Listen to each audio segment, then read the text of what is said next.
जय हिंद दोस्तों। कहते हैं कि सत्य को चाहे कितना ही दबा लिया जाए, कितना ही प्रताड़ित कर लिया जाए, उसकी एक न एक दिन असत्य पर जीत निश्चित होती है।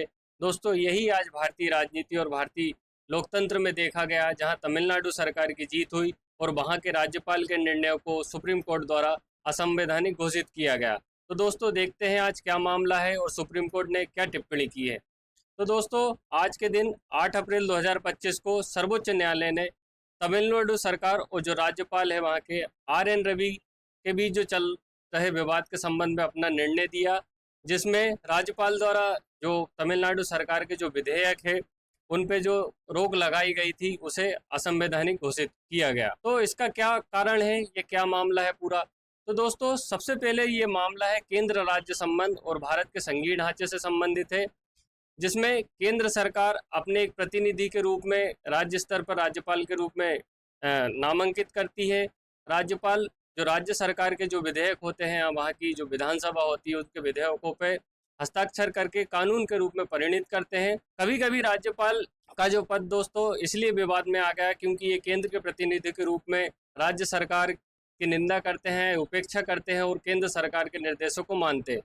यही दोस्तों तमिलनाडु में भी देखा गया, जहां वहां के जो राज्यपाल थे RN रवि ने तमिलनाडु सरकार के जो 10 विधेयक को लंबित करके रखा था और उन पे स्वीकार करना, अस्वीकार करना या राष्ट्रपति के विचार के लिए आरक्षित करना चाहिए, लेकिन उन्होंने अनिश्चित काल के लिए उसे अपने अधिकार से बाहर रखा। तो इसलिए एक प्रकार से दोस्तों जो संवैधानिक पद की जो कर्तव्य होते हैं, गरिमा होती है, उसका उन्होंने उल्लंघन किया। इसी संबंध में जो सुप्रीम कोर्ट ने अपना निर्णय दिया।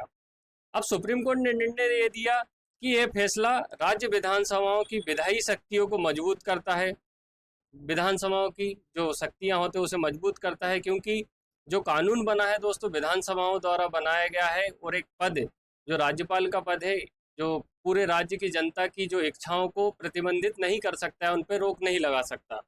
दूसरा, राज्यपाल द्वारा जो कानून निर्माण में अनावश्यक बाधा डालने की प्रवृत्ति पर भी अंकुश लगाता है कि राज्यपाल एक संवैधानिक पद है, राज्य को चलाने के लिए उसके पद का सृजन किया गया है, तो आप अपने जो काम में आप बाधा क्यों डाल रहे हैं।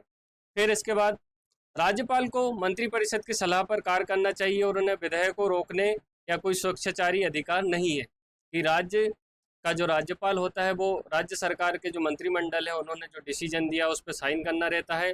एक बार पुनर्विचार के लिए भेज सकता है, लेकिन उस पर दोबारा अगर उनके पास जाता है तो उस पर हस्ताक्षर करना काफ़ी ज़्यादा जरूरी या बाध्यकारी हो जाता है। लेकिन इसमें भी अगर विलम्ब होता है तो दोस्तों एक प्रकार से असंवैधानिक कदम है।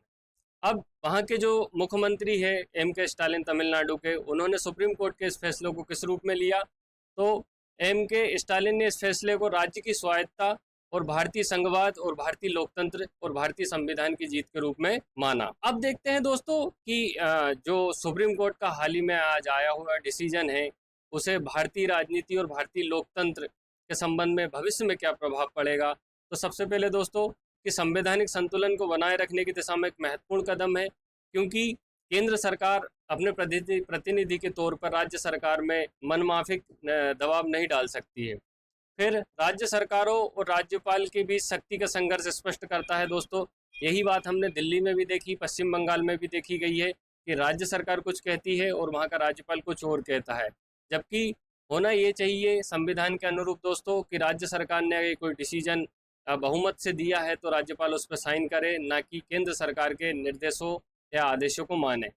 फिर लोकतांत्रिक प्रक्रियाओं को सुचारू बनाने में मददगार साबित होगा, क्योंकि डिसीजन से सुप्रीम कोर्ट के जो भारतीय राजनीति और भारत के जो संघीय ढांचा और जो कार्यप्रणाली शक्ति संतुलन का उसमें एक स्पष्टता आई है। दोस्तों, वीडियो पसंद आया होगा तो कृपया वीडियो को लाइक कीजिएगा, कमेंट कीजिएगा और सब्सक्राइब कीजिएगा। धन्यवाद दोस्तों।